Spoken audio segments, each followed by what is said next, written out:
Hello and welcome back to the FS Football channel and today's match preview for the Manchester United versus Leeds United game. Of course, a classic derby / rivalry, and it's the first time we're going to see this rivalry unravel in the Premier League for 14 years. The last time we played Leeds United was last pre-season where we smashed them 4-0 with our front three of Anthony Martial, Marcus Rashford and Mason Greenwood all getting on the score sheet. And of course, the man, the myth, the legend, Pink Boots himself, Phil Jones, scored. Now, if we're looking back to a proper game, that was in 2011 in the EFL Cup or the League Cup. So you can't compare them because obviously with different managers. Back then would have still been Sir Alex Ferguson. Leeds would have been League One at that point. Look, the two teams are completely incomparable. There is no one from that Leeds team and this Manchester United team that are the same. So it's incomparable. So it's not a great way to go off it, but looking at past results, Manchester United are favourable. We win this game more often than we lose it. Look, Leeds play a 4-1-4-1 with the Yorkshire Pirlo, aka Calvin Phillips, playing central defensive midfielder just behind the two central midfielders in front of the centre-backs. And he's the one that links up the play, and he's their real creative spark in that team. Anything good comes from Calvin Phillips, and he is crucial to Bielsa Bull. And look, we have Bruno Fernandes, who will be playing up against him. Calvin Phillips will be a good match. I think Bruno Fernandes and his high pressing, his high energy play will be a good match to try and stop Calvin Phillips being able to work his magic. But at the same time, Calvin Phillips is good in the tackle and is a fantastic central midfielder, or central defensive midfielder, I should say. And we'll be looking to try and stop Bruno Fernandes. So that's going to be a nice battle, and a battle we need to keep an eye out.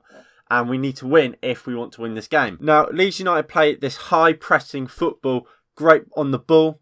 And look, when they're in the Championship, you'd always hear, whether they won or lost, they were the better team. There's so many times when I watched Leeds United last season in the Championship where the commentator would go, yeah, Leeds United are losing today, they're going to lose today, but they've been the better team. And look, that says a lot about Leeds United. Even when they play badly, they're still the better team most of the time. And when they lose, they usually play the better football still. Look, it's going to be a difficult game for Manchester United. It's not going to be a walkover, but what gives Manchester United confidence is how poor Leeds are defensively. They've conceded the fourth most goals this season, and that will be something Manchester United can try and capitalise on. They've scored the seventh most, joint with Manchester United, interestingly enough. I believe they've scored 22 and conceded 24. They're in 14th place. They've had a couple of hard games, but they've not kept many clean sheets against these top sides, and this is a chance for us to put a few past them. Leeds United, like I said, they're high pressing and they're high attacking.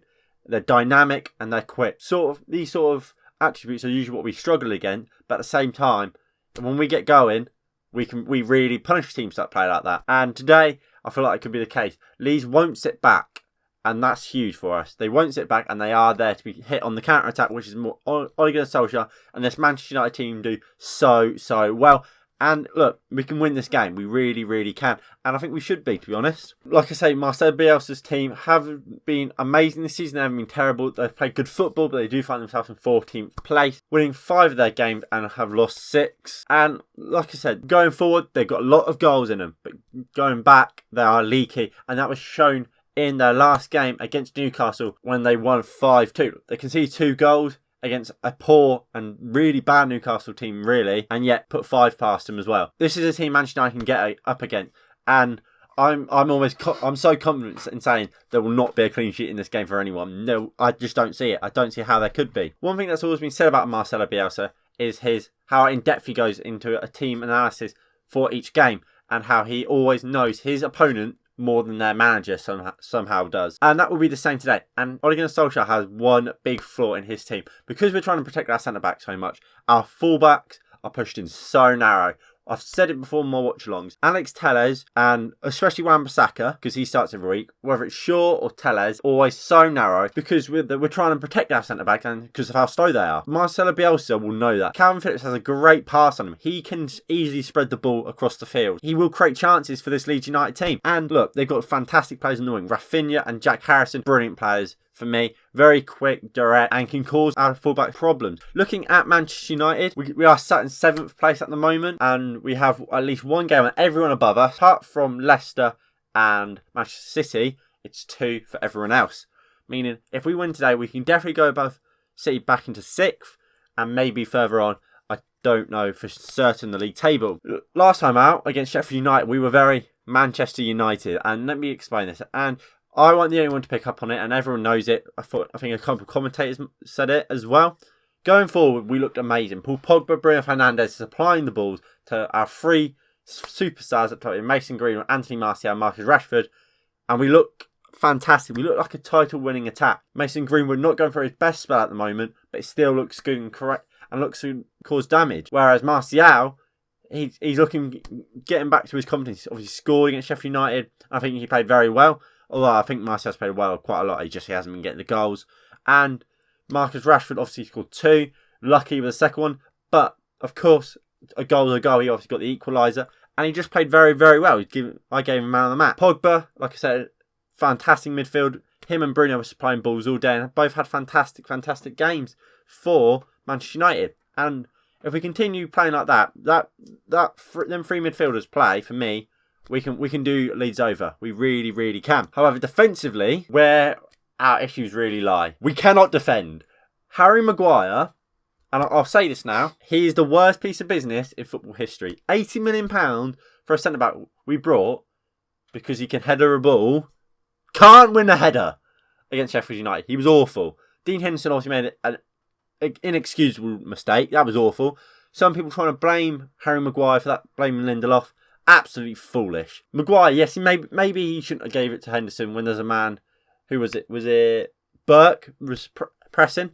But any goalkeeper should still get that clear. That's not on Harry Maguire. That's on Dean Henderson. Second goal, Harry Maguire. You're there to win the ball in the air.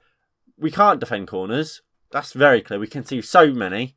We've conceded more since Harry Maguire's joined. We've conceded more headers than we have scored headers. That's a joke. We've signed Harry Maguire to win balls in the air and score goals from corners. Van Dijk does this for Liverpool. Maguire doesn't do it. He gets his head onto it sometimes, but it's fucking over. Awful. And for me, he's the one that should be dropped. For me, I think Axel Tuanzebe should start over Harry Maguire, and it should be our back 4 should be Wan-Bissaka, Tuanzebe, Lindelof, and either Telles or Shaw. However, this is where I get to our injuries. Eric Bailly and Axel Tuanzebe both injured. Where could they've got injured? And this is the issue with them two. Tuanzebe last year was injured all season. He was injured for a year last year, Axel Tuanzebe. We don't know how. We don't even know what was wrong with him, really. Where was he last season? Eric Bailly, since joining the club, he's always been injured. And there are 2 quickest centre-backs we've constantly called for to play because we need some pace. Both of them always injured. So we can't trust them. We can't count on them to be our number 1. They're always injured. We haven't seen Bailly since the unacceptable, embarrassing performance against Tottenham. We're never going to get these 2 always fit. And it's a shame to say because Victor Lindelof could partner Axel Tuanzebe fantastically. Because we've seen it against PSG. It was fantastic alongside Tuanzebe. But we're never going to see it because Tuanzebe is always injured, unfortunately. And unfortunately, I think it's going to be another case where injuries are going to ruin what could be a fantastic centre-back. Anyway, let's get into team news. And today, I think Ole Gunnar Solskjaer is going to pull out McFred again. I really do. I think despite the fact Paul Pogba played so well alongside Nemanja Matic against Sheffield United, I think we're going to see McFred again. I really, really do. I think David Hay has to come back and go after that mistake from Dean Henderson. David Hay is our number 1 goalkeeper. He's our best goalkeeper and should never have been dropped. He was. We have to put that behind us. We won the game, luckily, and his mistake, fortunately, did not come back to bite us. Now we move on. David Hay, get him back in goal. And back 4, I think he'll go Wan-Bissaka, Harry Maguire, Victor Lindelof, and I think, interestingly, we'll go back to Luke Shaw after Telles had a decent game. I think he just prefers Luke Shaw because he's better defensively. We've seen Telles now on numerous occasions. The only game Alex Telles has really been able to bomb against PSG where we played 5 at the back. Alex Telles is being told not to attack. And this is what I fear is the case with Wan-Bissaka. Wan-Bissaka doesn't want to go forward. Telles can't. Isn't being allowed to. So this tells me this is a coaching thing. The coach don't want our fullbacks bombing. He simply doesn't. Probably why he doesn't like Dalot and play Dalot as a right winger. He doesn't want our fullbacks bombing forward. He wants them defensive because to cover for our centre backs and how crap they are. I like Lindelof and Maguire as separate players.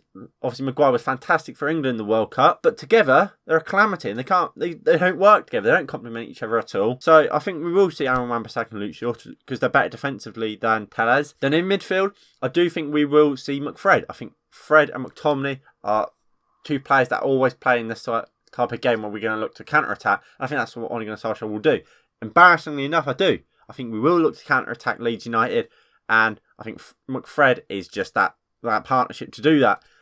He relies on him to try and protect the centre-backs, and you'd imagine when we're doing this, when we've got McFred sitting there in front of the centre-back, we wouldn't need Wan-Bissaka and Luke Shaw to sit there so defensive because they would do it. No, we have Wan-Bissaka, Luke Shaw sitting so back. We've got two defensive midfielders in front of him. So you've got 6 defenders trying just to protect David De Gea, who doesn't really need protecting as much.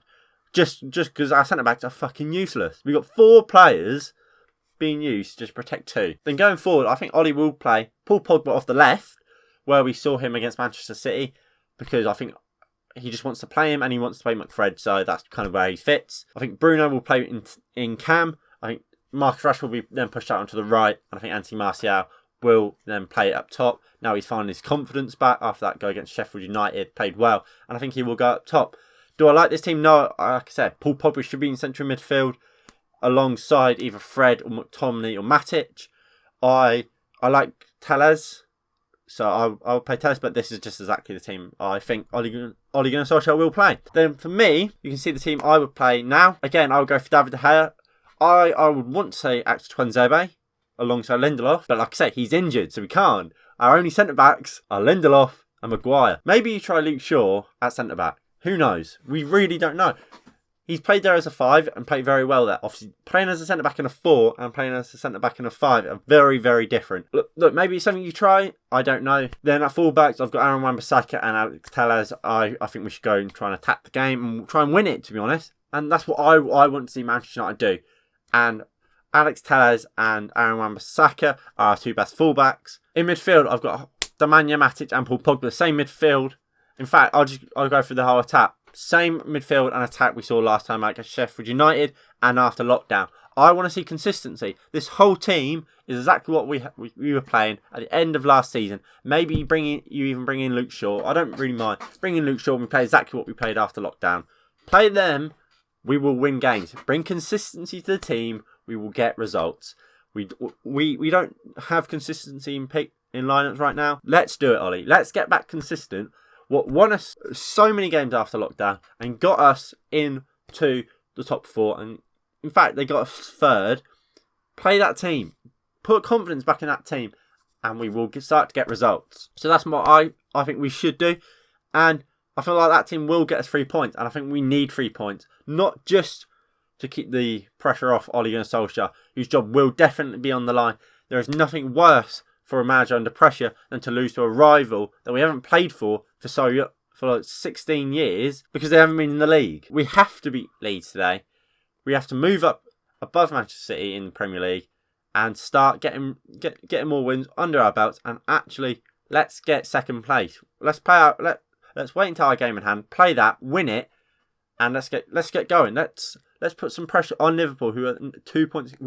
It would be about 2 points clear of us at the top of the league if we win our game in hand. And to be honest, I think we will win. I'm going to go for a 3-1 Manchester United win. Like I say, both teams are very suspect at the back.